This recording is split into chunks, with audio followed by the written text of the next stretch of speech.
In this tutorial, you will learn how to use the printer user interface.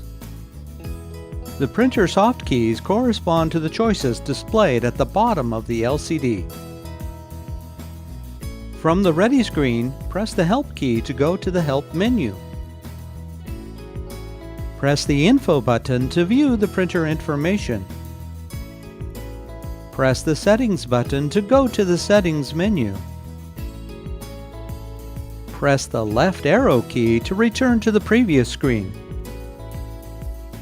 Press the down arrow key to cycle through the menu choices. Press the right arrow key to go to the next menu.